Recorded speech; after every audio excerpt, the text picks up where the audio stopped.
Polícia Militar encontra feto no setor comercial sul.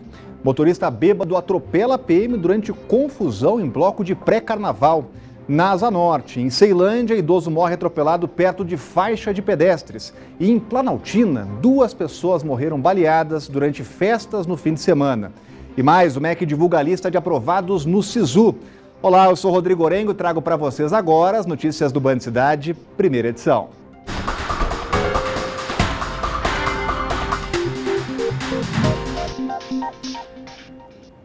A gente começa o Band Cidade desta segunda-feira falando sobre os drones utilizados pelo Detran. Em um mês de teste, o departamento flagrou quase 400 infrações no trânsito nas pistas do Distrito Federal. A falta de sinalização para mudar a faixa e o uso do celular ao volante lideram o ranking de infrações. Agora, o Detran de Brasília não tem só olhares fixos.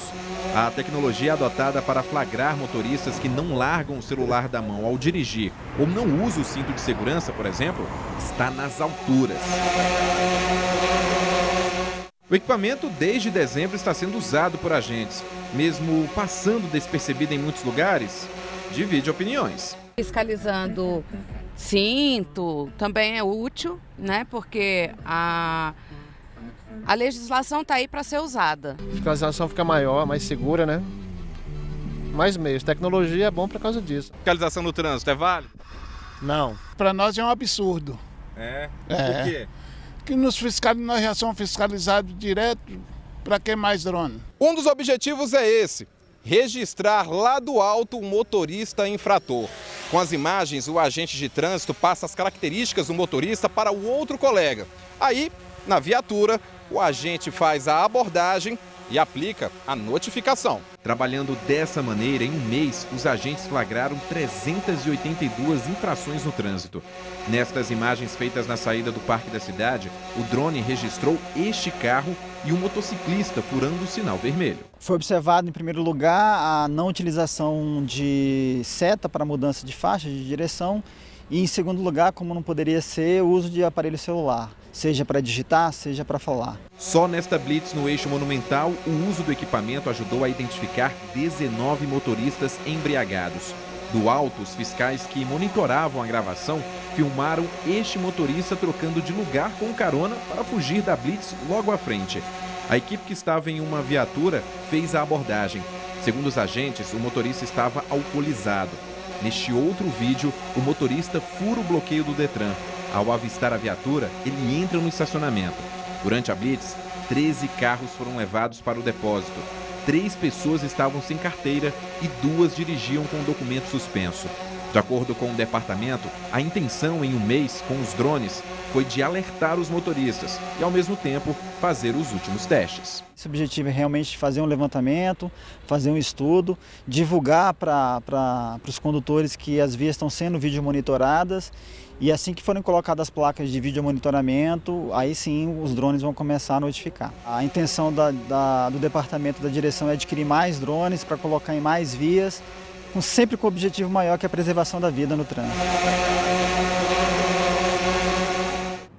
É claro que esse assunto gera muito questionamento da nossa audiência. A gente vai conversar sobre ele com o Cláudio Humberto, já está com a gente por aqui. Muito boa tarde, Cláudio. Boa tarde. Detran fala que agora é para alertar, mas não podemos ter muita dúvida que vão multar daqui a pouquinho, né? Exatamente. Olha, a gente não deve ter dúvidas com relação à intenção do Detran. Não é tão boa a intenção quanto parece. O que a gente sabe é que o Detran meio que paralisou ali o faturamento da sua indústria de multas, né? Que rende ao Departamento de Trânsito aqui do DF cerca de R$500 bilhão por ano. Eles acham isso pouco. Inventaram essa história de drone que é para aumentar o seu faturamento. É bom lembrar essas pessoas, sobretudo aquelas pessoas que de maneira até desonesta ficam tentando encontrar maneiras, formas, não é, de meter a mão no bolso do cidadão. É bom lembrar que não há nenhum exemplo no planeta de redução de problemas de trânsito, de multa e de delinquência no trânsito sem educação, sem investimentos em educação. E o Detran não investe em educação, certamente porque o povo educado, o motorista educado, não comete infrações. Não cometendo infrações, não é multado. Não havendo multa, cai o faturamento da indústria da multa. A gente vai continuar falando sobre trânsito porque em Ceilândia um idoso foi atropelado e acabou morrendo. Foi ontem à noite na QNN 10, próxima à estação de metrô de Ceilândia Sul. O acidente ocorreu perto de uma faixa de pedestres, no entanto, a polícia não confirmou se o senhor estava indo atravessar a pista no local. O motorista fez o teste do bafômetro que constatou que ele não havia ingerido bebida alcoólica. As causas do acidente estão sendo investigadas pela Polícia Civil. E um policial militar foi atropelado durante um tumulto e um bloco de carnaval na 408 Norte. O motorista que atropelou o PM estava bêbado. Ele estava tentando fugir de uma confusão gerada por causa de um roubo de celular. O motorista estava em um carro branco e não teve o nome divulgado. Ele atropelou Verley de Oliveira Martins, terceiro sargento da PM, e o policial teve 2 cortes na cabeça e quebrou a perna direita. Ele foi socorrido pelos bombeiros e levado para o hospital de base em estado estável. De acordo com a polícia, o motorista se recusou a fazer o teste do bafômetro, mas o exame no IML confirmou a embriaguez. O homem ainda estava com a habilitação vencida. Ele foi preso e levado para a 5ª Delegacia, na Asa Norte. E continua internada em estado grave a motorista que causou a morte de um casal de idosos no Lago Norte. Há poucos dias saiu o laudo que apontou que o carro de Luciana Pupi estava a 140 km por hora quando causou o acidente. A suspeita é que a mulher, que é diabética, tenha sofrido uma crise de hipoglicemia. O laudo do Instituto de Criminalística da Polícia Civil revelou que a motorista Luciana Pupi dirigia 140 km por hora no momento em que atropelou e matou Evaldo Augusto, de 75 anos, e Dulcineia da Silva, de 72 anos. A velocidade máxima da via é de 60 km. O acidente foi no Lago Norte no dia 18 deste mês. O casal fazia uma caminhada na calçada quando foi atingido pelo carro dirigido por Luciana Pupi, que continua internada em estado grave em um hospital particular da Asa Sul. Na semana passada, 8 testemunhas foram ouvidas, entre elas o marido de Luciana. Ele disse à delegada responsável pelo caso que a mulher teve uma crise glicêmica ao volante. E o presidente Michel Temer concedeu entrevista nesta manhã para a Rádio Bandeirantes, em São Paulo, transmissão aqui também da Band News FM. Entre os temas abordados, a insistência do governo para que Cristiane Brasil assuma o Ministério do Trabalho, a situação política do ex-presidente Lula e, claro, a reforma da Previdência. Os detalhes chegando com a Renata Dourado, já está com a gente por aqui.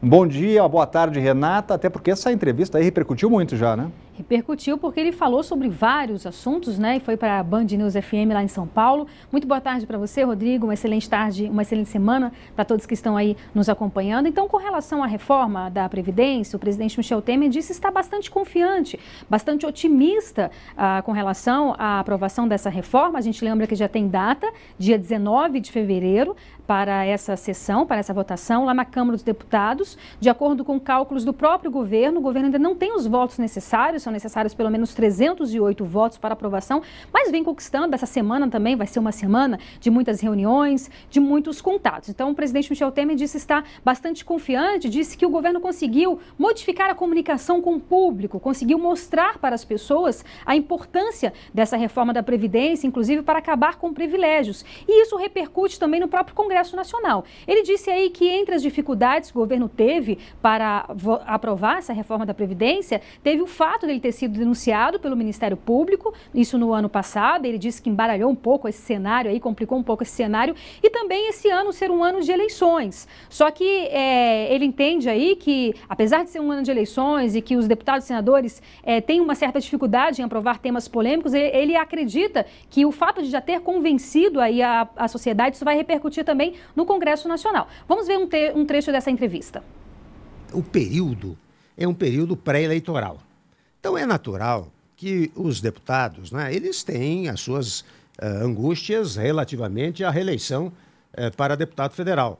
E realmente, no primeiro momento, eu reitero o que eu disse antes, né, divulgou-se que a Previdência ia acabar com todos os trabalhadores, né, e com todos os aposentados.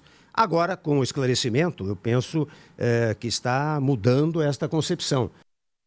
Pois é, o presidente também falou sobre essa novela aí de Cristiano em Brasil, assumir ou não o Ministério do Trabalho. Ele falou sobre a independência e harmonia entre os poderes e que um poder não pode interferir no outro poder e que cabe ao presidente da República esse papel aí, esse poder de nomear o ministro de Estado, e ele acredita que no final das contas o governo vai sair vencedor porque a justiça vai entender isso. Também foi questionado sobre a situação política do ex-presidente Lula, disse que não queria entrar no mérito da questão judicial, mas falou que politicamente falando seria importante para a pacificação do país, na avaliação do presidente Michel Temer, que Lula participasse das eleições e que, se fosse o caso, fosse derrotado nas urnas e afastado pelo próprio povo, mas ele disse que seria importante que Lula pudesse participar. Perguntado aí sobre a popularidade dele, ele disse que não espera o reconhecimento popular agora, mas que quer ser lembrado no futuro como alguém que deixou um legado importante para o Brasil. Rodrigo. Obrigado, Renata. A gente viu, Cláudio Humberto, que o presidente respondeu sobre vários assuntos que repercutem aqui em Brasília. O presidente tem, inclusive, a virtude de responder a tudo que é perguntado. Ele não fica enrolando, tergiversando. Às vezes ele usa palavras mais complicadas, mas ele responde a tudo, né? O que ele quis dizer a respeito do ex-presidente Lula, o que ele disse a respeito do ex-presidente Lula, foi muito uma demonstração até da história de amizade que sempre os uniu, né? Agora é que eles estão separados depois do impeachment da ex-presidente Dilma Rousseff. Mas o problema é que o Lula cometeu crimes, segundo a Justiça já considerou. Nesse primeiro crime, ele foi condenado a 12 anos e um mês de cadeia. Quer dizer, o fato de ele ser alguém que pudesse vir a ser bem votado nas eleições não pode torná-lo absolutamente blindado, né, dos crimes que cometeu. Ele responde a 9 processos e inquéritos e é muito provável que outras condenações venham a surgir. Com relação à Previdência, o presidente pareceu muito otimista, né? Muito otimista na aprovação do projeto, numa sessão que começa no próximo dia 19 de fevereiro. Ele acha que vai mesmo aprovar, até porque ele não consegue entender como é que o Brasil ainda, como é que forças políticas que pretendem governar o país não façam noção da necessidade, da urgência até de aprovação dessa reforma. E a gente vai acompanhar a Batalha da Previdência. E a seguir, feto encontrado no setor comercial sul. Mais informações logo depois do intervalo aqui no Band Cidade.